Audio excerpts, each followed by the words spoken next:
841-45 अध्याय 41 martial art विशेषज्ञ का रक्त। स्वर्णिम विला की सजावट काफी साधारण थी। प्रवेश द्वार पर बस एक मेहराबदार गेट था और बाकी चारों ओर घने पेड़ थे। गेट पर सुरक्षा गार्ड तैनात थे और जब रोहित बजाज ने प्रवेश किया तो उसने एक कार्ड दिखाया जिससे पता चलता था कि यह विला सदस्यता के आधार पर चलता है। रोहित बजाज का पीछा करना असल में अंकल राव से पुराना हिसाब चुकता करना था। विला के गार्ड आर्यन को नहीं रोक सकते थे। आर्यन बगल की दीवार फांदकर विला के अंदर घुस गया, उन कैमरों से बचते हुए जो उसकी तस्वीर कैद नहीं कर सकते थे। विला के अंदर का नजारा बाहर से बिल्कुल अलग था। चमकती रोशनी, बहते पानी के ऊपर बने छोटे पुल और घुमावदार रास्ते। रोहित बजाज और उसके साथी एक छोटी इमारत के सामने रुके, जहां एक अधेड़ उम्र का आदमी उनका स्वागत करने बाहर आया। हाँ, रोहित जी, बहुत समय बाद दिखे। आप विला में कम ही आते हैं। आज कैसे आना हुआ? उस व्यक्ति ने रोहित को देखते ही जोरदार ठहाका लगाया, जिससे उनके करीबी संबंधों का पता चलता था। पूछिए मत, मैं 2 साल से एक लड़की का पीछा कर रहा हूं और अभी तक वह हाथ नहीं आई। अभी अभी दिमाग बहुत खराब हुआ तो यहाँ मन शांत करने आ गया। रोहित ने हताशा में सिर हिलाते हुए कहा, फिर पूछा, याशिका जी कहाँ हैं? क्या वह आज खाली हैं? उस व्यक्ति ने उसे अंदर आने का इशारा किया और जवाब दिया, आप क्या कह रहे हैं, रोहित जी?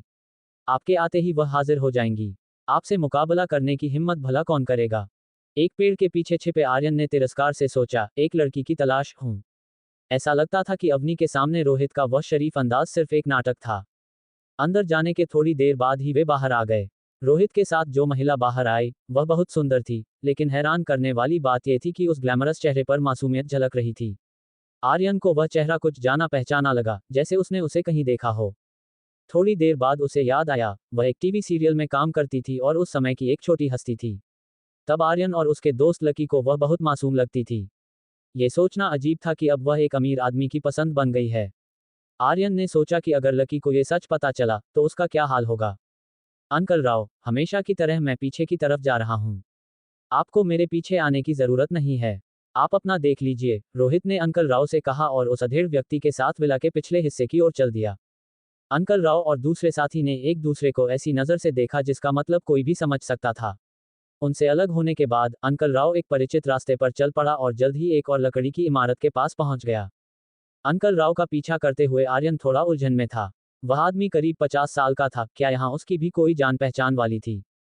अंकल राव का स्वागत करने जो महिला बाहर आई, वह ढलती उम्र की होने के बावजूद आकर्षक थी।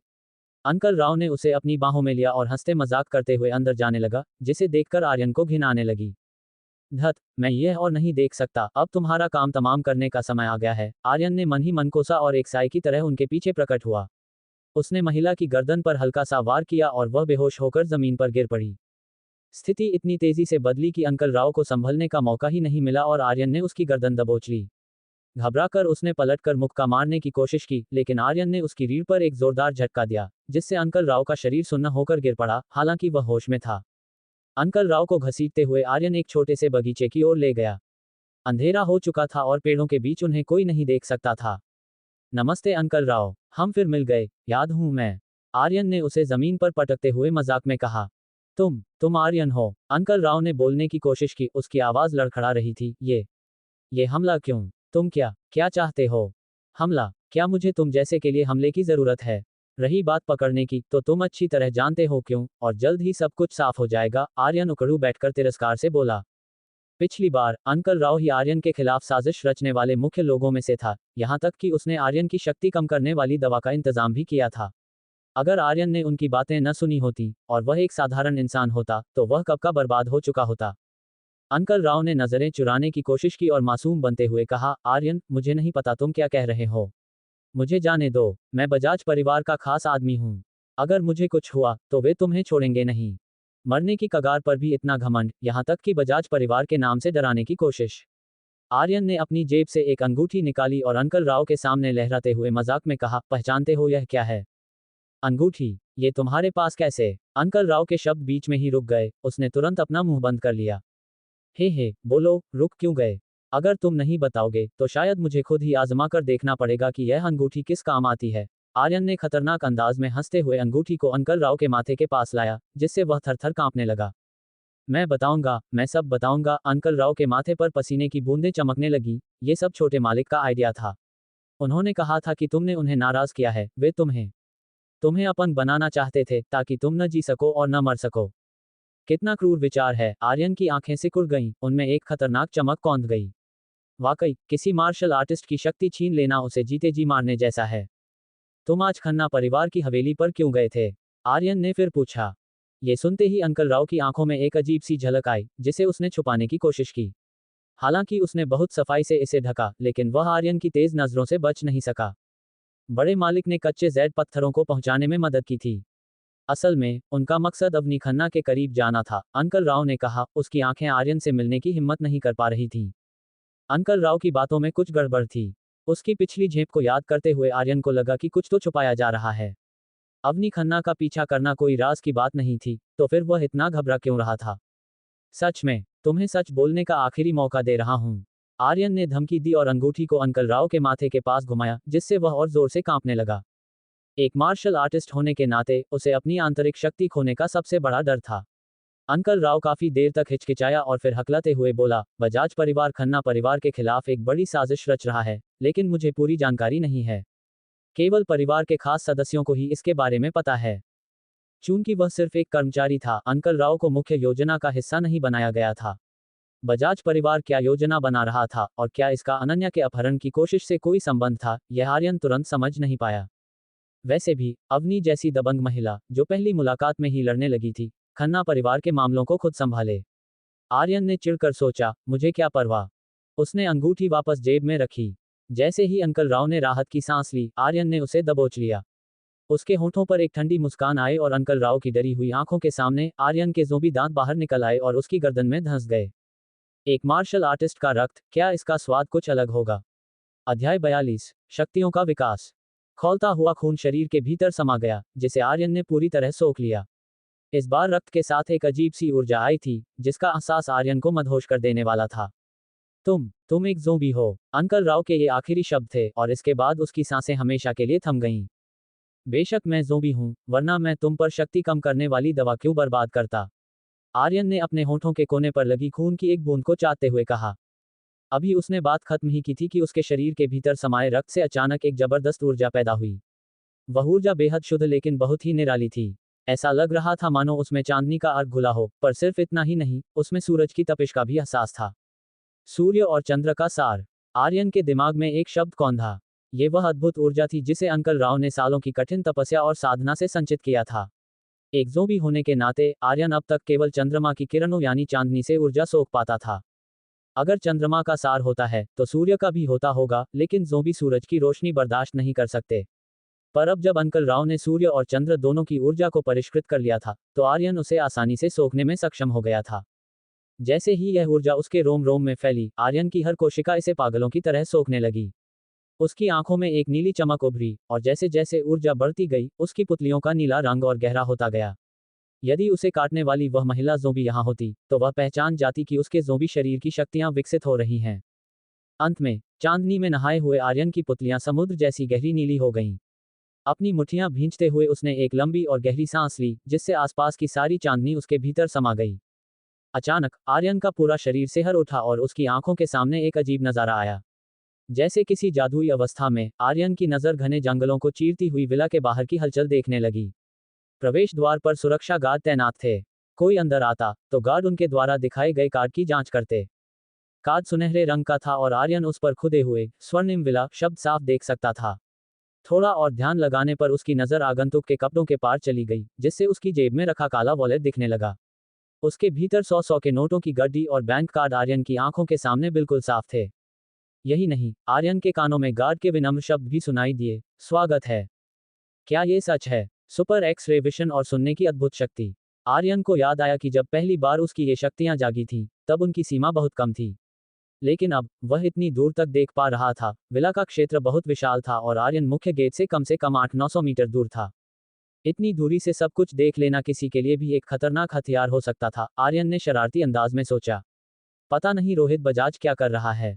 उसने अपनी नजरें घुमाईं और विला के पिछले हिस्से की ओर देखा। उसकी नजर सबसे पहले एक 5 मंजिला लाल इमारत पर पड़ी, जिसे उसने मंजिल दर मंजिल खंगाला। पहली 2 मंजिलों पर एक जुआघर जैसा माहौल था, जहां सुंदर कर्मचारी और वेटर तैनात थे और जुआरी शोर शराबा कर रहे थे। तीसरी मंजिल पर डाइनिंग रूम और प्राइवेट केबिन थे। काफी देर तलाशने के बाद भी उसे रोहित बजाज का कोई सुराग नहीं मिला। वह लड़का उस छोटी अभिनेत्री के साथ कहीं कमरे में तो नहीं चला गया। वाकई ऊपर की 2 मंजिलें मेहमानों के आराम के लिए थीं, और सबसे ऊपरी कमरे में आर्यन को आखिरकार रोहित बजाज दिख ही गया। धत, तुम वहां मजे कर रहे हो और यहाँ तुम्हारा अपना आदमी बेमौत मारा गया। क्या विरोधाभास है। अगर बजाज परिवार के बड़ों को ये पता चला तो न जाने रोहित बजाज को कितना गुस्सा झेलना पड़ेगा। सिर्फ अपने ऐश और आराम के चक्कर में परिवार का एक खास विशेषज्ञ क्लब के भीतर ही मारा गया। आर्यन कल्पना कर सकता था कि रोहित को उसके खानदान से कितनी सख्त सजा मिलने वाली है। बेहतर होगा कि तुम दोबारा मेरे रास्ते में न आओ, वरना तुम्हारा अंजाम भी अंकल राव जैसा ही होगा, आर्यन ने जमीन पर थूकते हुए कहा। अब तक अंकल राव का शरीर मौत की अकड़न से सख्त हो चुका था। आर्यन ने अपना हाथ आगे बढ़ाया और एक सोच के साथ उसके नुकीले नाखून बाहर निकल आए। उसने धीरे से उन्हें अंकल राव की गर्दन पर बने निशानों पर चलाया, जिससे वे 2 छेद एक लंबी कटान में बदल गए, मानो किसी ने तेज हथियार से गर्दन की नस काट दी हो। पहले आर्यन ने मौत के तरीके को छिपाने के बारे में नहीं सोचा था, लेकिन हाल ही में ज़ोंबी द्वारा खून चूसने की कोई खबर नहीं आई थी, और वह नहीं जानता था क्यों। सब कुछ ठीक करने के बाद आर्यन अपनी सामान्य अवस्था में लौटा और कुछ ही छलांगों में रात के अंधेरे में ओझल हो गया। जब वह खन्ना हवेली लौटा तो अनन्या और उसकी बहन खाना खा चुकी थीं और लिविंग रूम में नहीं थीं। आर्यन को अजीब लगा कि उन्होंने उसे खाने के लिए नहीं बुलाया। उसने अपना फोन निकाला, लेकिन स्क्रीन नहीं जली, उसकी बैटरी खत्म हो चुकी थी। आर्यन समझ गया कि उसके न आने पर तीखे स्वभाव वाली अनन्या खन्ना जरूर किसी को कोस रही होगी। ये जानने के लिए कि दोनों बहनें क्या कर रही हैं, आर्यन ने अपनी एक्स-रे दृष्टि का उपयोग किया और पूरे विला को स्कैन किया। चिरपरिचित बेडरूम से मोतियों के पर्दे के पार पानी गिरने की हल्की आवाज आ रही थी। पूरे विला में और कोई कहीं नहीं था, तो क्या दोनों बहनें आज साथ सो रही थीं? आर्यन की पारदर्शी नजर मोतियों के पर्दे से होते हुए बड़े बिस्तर पर गई, जहां महिलाओं के अंतःवस्त्रों के 2 सेट रखे थे। एक काले लेस वाला था और दूसरा प्यारा गुलाबी रंग का। 2 अलग अलग अंदाज। क्या बड़ी बिटिया को कपड़ों के चुनाव का कोई निजी शौक था? तभी बाथरूम से फिर पानी की आवाज आई और आर्यन की चेतना ने अनजाने में ही उसकी नजरों को बाथरूम के अंदर की ओर मोड़ दिया। घूंट। आर्यन खुद पर काबू नहीं रख सका और उसने थूक निगला। बाथरूम के भीतर का नजारा किसी भी पुरुष के संयम की परीक्षा ले सकता था। किसी ऋषि मुनि की बात तो दूर, आर्यन को लगा कि वह खुद अपनी भावनाओं पर काबू खोने की कगार पर है। खन्ना बहनें असल में एक साथ स्नान कर रही थीं। ये नजारा कल्पना से परे था, लेकिन आर्यन मन ही मन उनकी इस नजदीकी की सराहना किए बिना नहीं रह सका। बाथरूम के भीतर भाप तैर रही थी और दोनों बहनें विशाल बाथटब में एक साथ लेटी थीं। दोनों ने आलस में अपनी आंखें बंद कर रखी थीं, उनके गीले बाल उनके चेहरे और कंधों से चिपके थे। गर्म भाप के कारण उनकी त्वचा गुलाबी हो गई थी और मक्खन जैसी चिकनी लग रही थी।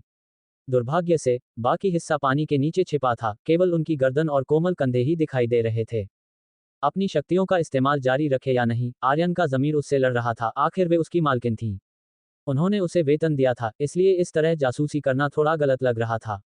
लेकिन बड़ी बिटिया बहुत चिड़चिड़ी थी। पहली ही मुलाकात में उसने उस पर हाथ उठाया था, मानो उसे थोड़ी सजा मिलनी चाहिए थी। आर्यन के दिमाग में एक द्वंद्व छिड़ गया, देखूं या न देखूं।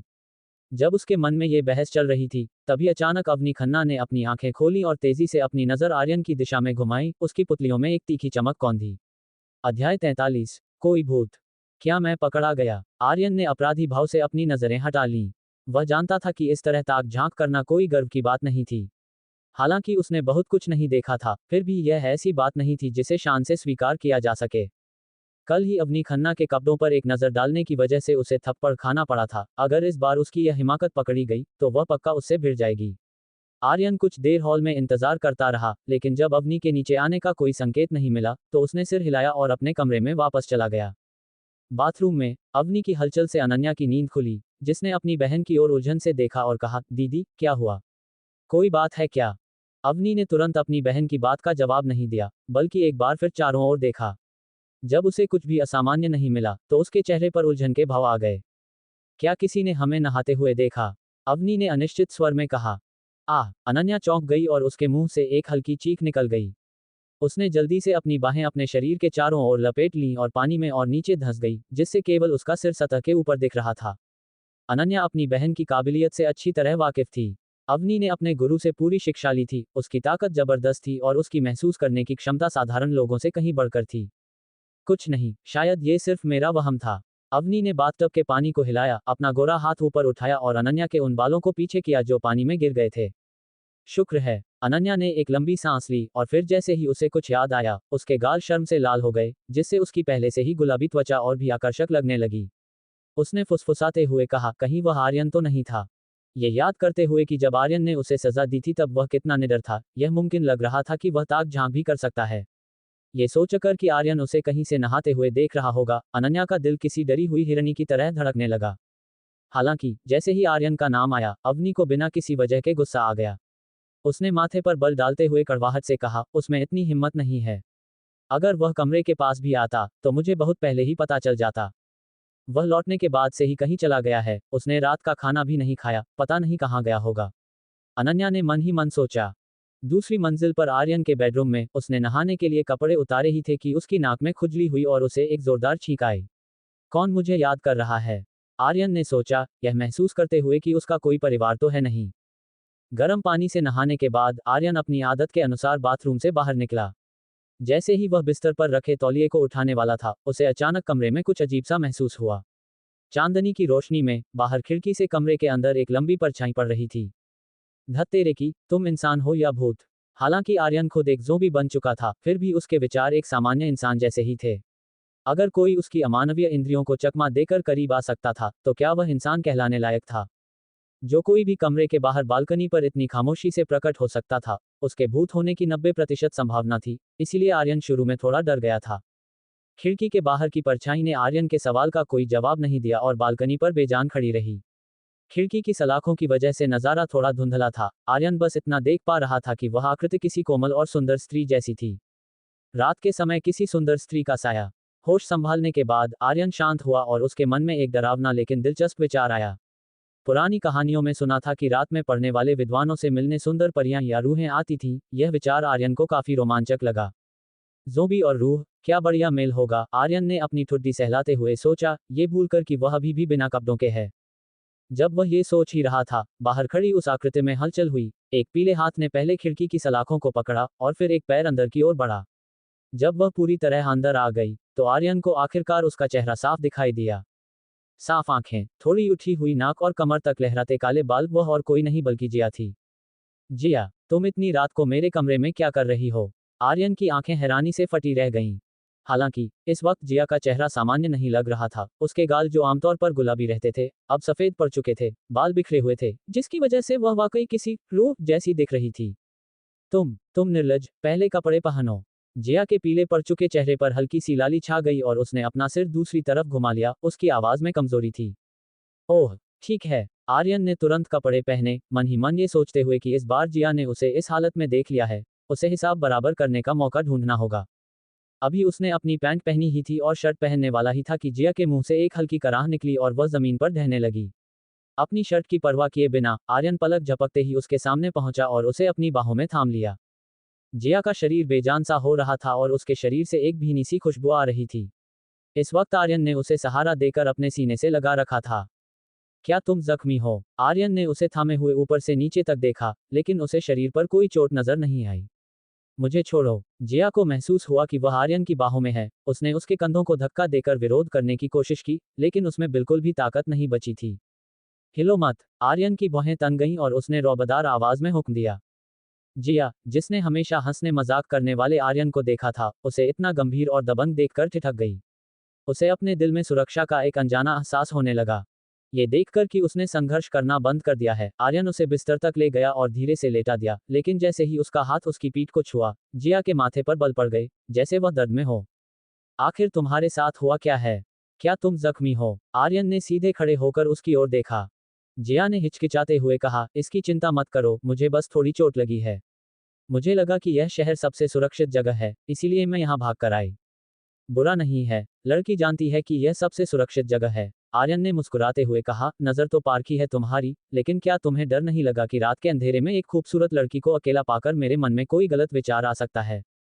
तुम्हारी हिम्मत कैसे होगी? अगर मैंने एक बार भी आवाज लगाई तो अनन्या खन्ना नीचे आकर तुम्हें मजा चखा देगी, जिया ने तेजी से कहा, फिर भी उसके हाथ अनजाने में अपना बचाव करने लगे। हाथ हिलाने से शायद उसका जख्म और दुखने लगा, जिससे उसके चेहरे पर दर्द की लहर दौड़ गई। कितनी बहादुर लड़की है, मुंह से उफ तक नहीं निकाल रही, आर्यन ने उसे दर्द सहते देख सोचा। उसे अचानक उस पर तरस आया। अब मजाक छोड़ते हुए उसने संजीदगी से कहा, मुझे देखने दो, क्या पीठ पर चोट लगी है? नहीं, इसकी कोई जरूरत नहीं है, जिया ने शर्माते हुए जवाब दिया। जख्म देखने के लिए उसे कपड़े हटाने पड़ते। एक ऐसी लड़की जिसने कभी किसी पुरुष के साथ इतनी नज़दीकी न रखी हो, वह आर्यन को ऐसा कैसे करने दे सकती थी। लेकिन जैसे ही उसने अपनी बात खत्म की, उसकी पीठ के दर्द ने उसे फिर से तड़पा दिया, जिससे साफ था कि उसकी जिद उसकी बर्दाश्त से बाहर हो रही थी। चोट की गंभीरता को देखते हुए आर्यन समझ गया कि उसे तुरंत देखना और इलाज करना होगा, वरना हालत बिगड़ सकती है। उसने अपना चेहरा सख्त किया और कड़े लहजे में कहा, पलट जाओ, वरना मुझे जबरदस्ती करनी पड़ेगी। अध्याय 44, जहरीले असर का इलाज। इतना गुर्रा क्यों रही हो? अगर मैंने पलटने को कहा है तो बस पलट जाओ, तुम्हें क्या लगता है मैं तुमसे डरता हूँ? आर्यन की धमकी सुनकर जिया ने चिढ़कर तीखा जवाब दिया। इतना बोलने के बाद उसने बिस्तर का सहारा लिया और धीरे धीरे पलटकर पेट के बल लेट गई। पलटने के बाद जिया ने काफी देर इंतजार किया पर आर्यन ने कोई हलचल नहीं की। वह खुद को रोक नहीं पाए और सिर घुमाकर उसे देखते हुए उलझन में पूछा, तुम कुछ कर क्यों नहीं रहे? मैं भला क्या करूं? इसमें तो कोई बटन ही नहीं है, मैं इसे खोलूं कैसे? आर्यन काफी देर तक देखता रहा, उसे समझ नहीं आ रहा था कि उसके कपड़े कैसे उतारे। ऐसा लग रहा था कि उसे खुद ही कुछ करना होगा। जिया काफी देर तक हिचकिचाती रही, वह फैसला नहीं कर पा रही थी। किसी लड़के के सामने कपड़े उतारना उसके लिए वाकई नामुमकिन था। आखिर में उसने कहा, बस पीछे से कैंची से काट दो। इतना कहते ही जिया का पीला चेहरा टमाटर की तरह लाल हो गया। उसने शुतुरमुर्ग की तरह अपना सिर नर्म तकिए में छिपा लिया। कैंची, लगता है तुम्हें यही सब पसंद है। पर अफसोस, मेरे पास यहाँ न तो कैंची है और न ही कोई चाकू, आर्यन ने कंधे उचकाते हुए कहा। आर्यन, किसी को ये सब पसंद नहीं होता। जब मैं ठीक हो जाऊंगी तब बताऊंगी तुम्हें। जिया ने दांत पीसते हुए कहा। ठीक है, ठीक है, बस लेटी रहो। आर्यन को फिक्र हुई कि कहीं उसकी चोट और न बढ़ जाए, इसलिए उसने मजाक बंद किया और हाथों से ही कपड़ों को हटाने का फैसला किया। लेकिन जब उसने कॉलर को पकड़कर कोशिश की तो उसे हैरानी हुई कि जिया की ड्रेस का कपड़ा पतला होने के बावजूद बहुत मजबूत था। उसने अचरज से पूछा, ये किस चीज की बनी है? ये तो फटने का नाम ही नहीं ले रही। ये खास तौर पर तैयार किया गया कपड़ा है, थोड़ी ताकत लगाओ। जिया की आवाज किसी मच्छर की भिनभिनाहट जितनी धीमी थी। हे, थोड़ी ताकत लगाओ, ये उसी के शब्द थे। आर्यन ने अचानक जोर लगाया। एक तेज चर्र की आवाज के साथ कपड़ा बीच से फट गया। आर्यन सन रह गया, उसने शायद जरूरत से ज्यादा ताकत लगा दी थी। जिया, लगता है थोड़ी गड़बड़ हो गई, पर तुम मुझे दोष नहीं दे सकती। मुझमें और कोई खूबी हो ना हो, शारीरिक ताकत कूट कूट कर भरी है, तो यह वाकई एक दुर्घटना थी, आर्यन ने मासूम चेहरा बनाकर कहा। बात सच भी थी। एक ज़ोंबी की ताकत बेहिसाब होती है, जिसका अंदाजा खुद आर्यन को भी नहीं था।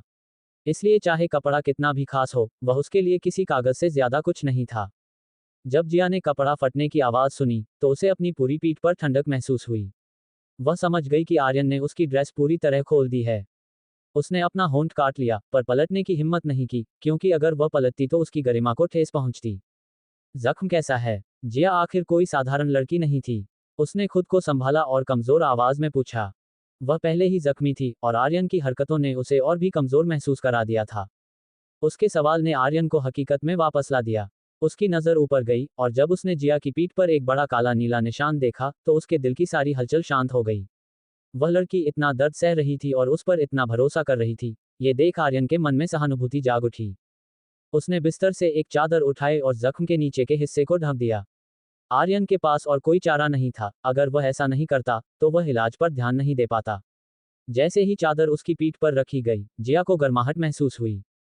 चादर ढकने से जिया की घबराहट थोड़ी कम हुई। उसने धीरे से कहा, आर्यन, शुक्रिया।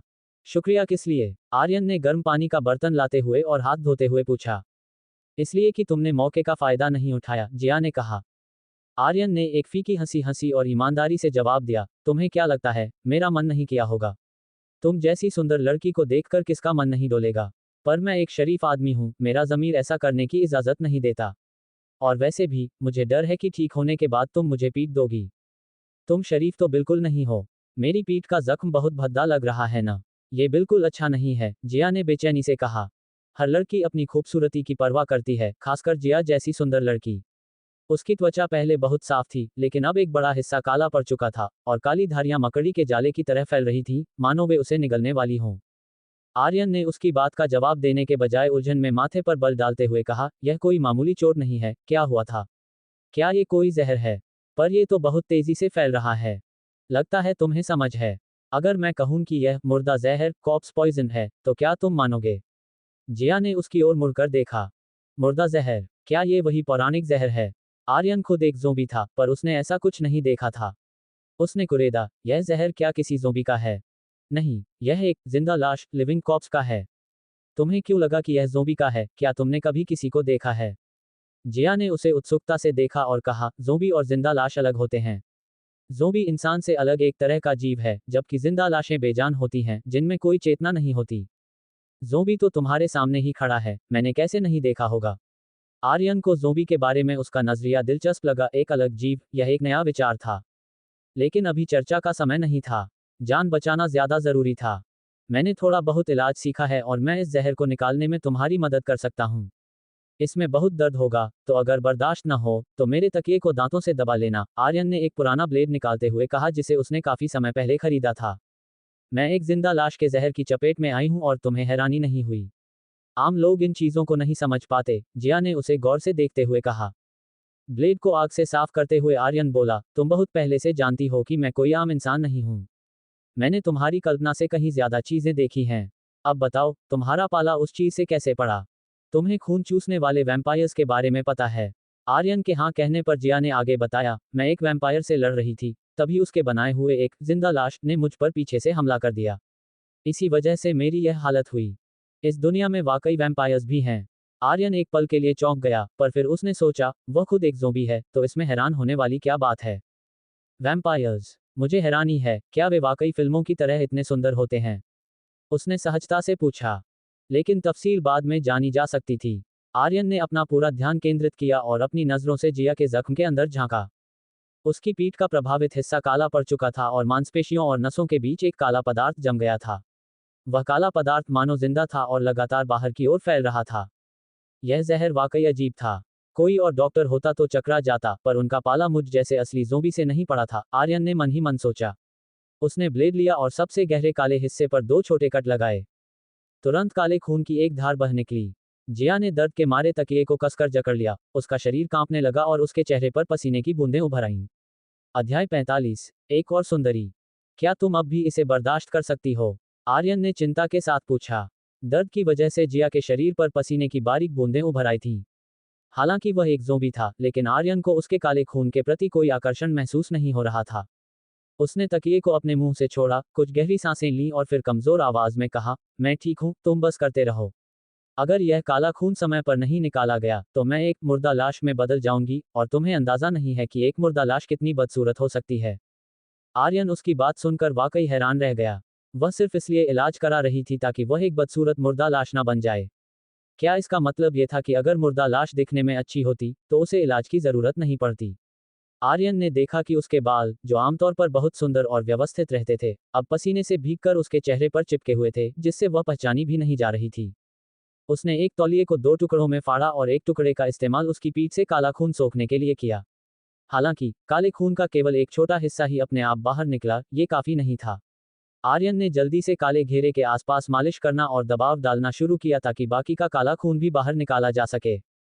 जान बचाना सबसे जरूरी था, और अगर इस प्रक्रिया में अनजाने में उसे छूना पड़ रहा था, तो वह उसकी परवाह नहीं कर सकता था। दूसरी ओर, जिया के गालों से लेकर गर्दन तक शर्म की लाली फैल गई थी, लेकिन ये कहना मुश्किल था कि ये दर्द की वजह से था या हया के कारण। जब तौलिया काले खून से पूरी तरह भर गया, तो आर्यन ने उसे साफ किया और फिर से सोखना जारी रखा। 4 बार पानी बदलने के बाद जिया की पीठ पर कालापन कम होने लगा, लेकिन अंत में रह गया हल्का कालापन आर्यन के दबाव और मालिश के बावजूद बाहर नहीं निकल रहा था। सौभाग्य से, ज़ोंबी होने के कारण आर्यन थक नहीं रहा था। अगर वह कोई साधारण इंसान होता, तो अब तक थकान से ढह गया होता। पसीने से तरबतर जिया को देखकर आर्यन जानता था कि उसने भी इस पूरी प्रक्रिया में बहुत दर्द सहा है। क्या तुम्हें कुछ बेहतर महसूस हो रहा है? मुझे आखिरी बचा हुआ जहर अपने मुंह से खींचकर निकालना होगा। बस थोड़ा और बर्दाश्त कर लो, आर्यन ने तौलिए को बर्तन में फेंकते हुए कहा। मुंह से, ये सुनकर जिया हिचकिचाई, फिर कुछ याद आते ही उसने विरोध किया, तुम मुंह का इस्तेमाल नहीं कर सकते, ये बहुत खतरनाक है। अगर गलती से तुमने इसे निगल लिया तो क्या होगा? चिंता मत करो, सब ठीक हो जाएगा। इसके अलावा, अगर इसे पूरी तरह साफ नहीं किया गया, तो बचा हुआ मुर्दा जहर फिर से फैल सकता है, और तुम सड़े हुए मांस वाली एक घिनौनी मुर्दा लाश बन जाओगी। जरा सोचो, उसने उसे आश्वासन दिया। नहीं, मुझे मुर्दा लाश नहीं बनना है, बस मुंह का इस्तेमाल करते वक्त सावधानी बरतना। मुर्दा लाश के घिनौने रूप के विचार ने ही जिया को डर के मारे पीला कर दिया। यही हर सुंदरी की कमजोरी होती है, और जिया जैसी मजबूत लड़की भी इसका अपवाद नहीं थी। आर्यन नीचे झुका और उसके जख्म से काला खून खींचना शुरू किया। उसे बचाने की पूरी कोशिश में आर्यन के पास कुछ और सोचने का समय नहीं था। वहीं जिया उससे कहीं ज्यादा नर्वस थी, उसने अपना चेहरा तकिए में छिपा लिया था, इस डर से कि कहीं उसकी घबराहट पकड़ी न जाए। कुछ मिनटों बाद जिया ने आर्यन की ओर झांका और देखा कि वह पूरी एकाग्रता के साथ जख्म से काला खून निकाल रहा था। वह चुपचाप आर्यन को देखने लगी। उसे एहसास हुआ कि एक पुरुष जब अपने काम पर पूरी तरह केंद्रित होता है तो वह कितना आकर्षक लग सकता है। आर्यन ने भी गौर किया कि वह उसे देख रही है, लेकिन उसने कुछ नहीं कहा और जहर निकालना जारी रखा। काले खून के हर घूंट के बाद वह पानी से कुल्ला करता, हालांकि उसे मुर्दा जहर से बिल्कुल डर नहीं था। एक मुर्दा लाश, जो एक निम्न स्तर के ज़ोंबी जितनी भी शक्तिशाली नहीं होती, वह उसे नुकसान नहीं पहुंचा सकती थी। उसने ये सब सिर्फ जिया को दिखाने के लिए किया था ताकि वह चतुर लड़की उस पर शक न करे। इसके अलावा आर्यन को भी काले खून को अपने मुंह में रखना घिनौना लग रहा था। काफी मेहनत के बाद आर्यन ने आखिरकार उसकी पीठ से काला खून साफ कर दिया। उसने अपनी एक्स-रे दृष्टि से दोबारा सावधानीपूर्वक जांच की, ये सुनिश्चित किया कि कोई जहर बाकी न रहे, और फिर उसने राहत की सांस ली। शुक्र है कि वह लड़की समय पर आ गई थी, वरना अगर मुर्दा जहर दिल तक पहुंच जाता और खून के जरिए अंगों और दिमाग में फैल जाता तो उसे बचाना नामुमकिन होता। हालांकि जहर के हमले की वजह से उसकी आंतरिक शक्ति काफी कम हो गई थी, लेकिन कम से कम अब उसकी जान को कोई खतरा नहीं था। कुछ आराम और देखभाल के बाद वह ठीक हो जाएगी। उसे पसीने में भीगा हुआ देखकर उसने उसके चेहरे पर चिपके बालों को हटाकर कान के पीछे किया। फिर आर्यन ने तौलिए का दूसरा हिस्सा लिया, उसे गर्म पानी से गीला किया और उसके चेहरे और शरीर से पसीना पोंछा, ताकि कमजोरी की हालत में उसे ठंड न लग जाए। जब आर्यन उसे पोंछ रहा था, जिया को एक अजीब सा एहसास हो रहा था। उसे समझ नहीं आ रहा था कि वह अचानक इतनी संवेदनशील क्यों हो गई है। जब सारा पसीना पोंछ दिया गया तो आर्यन और जिया दोनों ने राहत की एक लंबी सांस ली। उस लड़की की त्वचा दूध की तरह सफेद और मक्खन की तरह कोमल थी। आर्यन को खुद पर काबू रखने के लिए अपनी पूरी इच्छाशक्ति लगानी पड़ रही थी। आर्यन, शुक्रिया। क्या तुम मुझे एक कागज और पेन दे सकते हो और फिर मुझ पर एक और एहसान करोगे? जिया ने धीरे से कहा। किस लिए? आर्यन ने सवाल तो किया, लेकिन फिर भी उसे लिखने का सामान ला दिया। जिया ने कागज फैलाया और बिस्तर पर लेटे लेटे ही लिखना शुरू किया। आर्यन ने उत्सुकता से एक नजर डाली। अश्वगंधा 2 ग्राम, ब्राह्मी 10 ग्राम। पता चला कि वह दवाइयों का नुस्खा लिख रही थी। हैरानी की बात थी कि जिया को आयुर्वेद और दवाओं की समझ थी। यहाँ 2 नुस्खे हैं, एक बाहर लगाने के लिए जिससे निशान नहीं पड़ेगा, और एक पीने के लिए जिससे मेरी ताकत वापस आएगी। मुझे इसके लिए अच्छी गुणवत्ता वाली जड़ी बूटियां चाहिए जो पुरानी हों। क्या तुम दवा लाने में मेरी मदद कर सकते हो? जिया ने विनती भरी नजरों से उसकी ओर देखा। नेकी कर और दरिया में डाल। अब जब तुम्हारी कोमल त्वचा खतरे में है तो मैं मना नहीं करूंगा, आर्यन ने सहज भाव से कहा। आखिर वह इतनी मदद कर ही चुका था, तो दवा लाना बस थोड़ा और भाग दौड़ का काम था। आर्यन, तुम असल में काफी अच्छे हो। फिर तुम लड़कियों के साथ इतनी छेड़खानी और मजाक क्यों करते हो? जब से वह कमरे में आई थी, आर्यन ने बातों बातों में कई बार उसका मजाक उड़ाया था। मैं एक सीधा सादा इंसान हूँ, बस सच बोल देता हूँ। खट खट खट। इससे पहले कि आर्यन अपनी बात पूरी करता, अचानक दरवाजे पर हुई दस्तक ने उन दोनों को चौंका दिया। रात के इस पहर में एक कमरे में अकेले होना और जिया के फटे हुए कपड़े, ये सब किसी बड़ी लड़ाई या किसी और ही बात का इशारा कर रहे थे। अगर किसी ने उन्हें इस हालत में देख लिया तो वे गंगा नहाकर भी अपनी सफाई नहीं दे पाएंगे। अब हम क्या करेंगे? जिया की नजरें घबराहट से इधर उधर घूमने लगी। वह लड़ने से नहीं डरती थी, लेकिन ऐसी स्थिति के लिए वह तैयार नहीं थी। मैं तुम्हें चादर से ढक देता हूँ, तुम बस खामोश रहना, आर्यन ने कहा और पूरी चादर खींचकर उसका सिर तक ढक दिया। लेकिन एक जगह से चादर उभरी हुई थी। आर्यन ने चादर को समतल करने के लिए उस पर 2-3 बार थपथपाया। चादर के नीचे से एक हल्की चीख निकली और आर्यन को अचानक एहसास हुआ कि उसने गलत जगह हाथ मार दिया था। उसने गलत जगह थपथपा दिया था। कहा जाता है कि वह स्कूल की दोनों सुंदरियों को सजा दे चुका है। अगर यह बात बाहर निकली तो बाकी छात्र उसे कच्चा चबा जाएंगे। उसने उसे अपनी एक शर्ट से ढंका, तौलिया और बर्तन समेटा और फिर दरवाजा खोलने गया। अनन्या बिटिया, इतनी रात गए तुम सोई नहीं, मेरे कमरे में क्या कर रही हो? आर्यन ने दरवाजा खोलते हुए पूछा, जहां वह छोटी लड़की चुपके से बाहर खड़ी थी। शशश, धीरे बोलो, दीदी अपनी मार्शल आर्ट्स की प्रैक्टिस कर रही हैं, मैं चुपके से नीचे आई हूँ। अनन्या जल्दी से कमरे के अंदर घुस गई, पीछे से दरवाजा बंद किया, और जैसे ही उसने राहत की सांस लेनी चाही, उसने आर्यन को बिना शर्ट के देखा। वह शर्माते हुए बोली, तुम कितने बदतमीज हो, तुमने शर्ट क्यों नहीं पहनी है?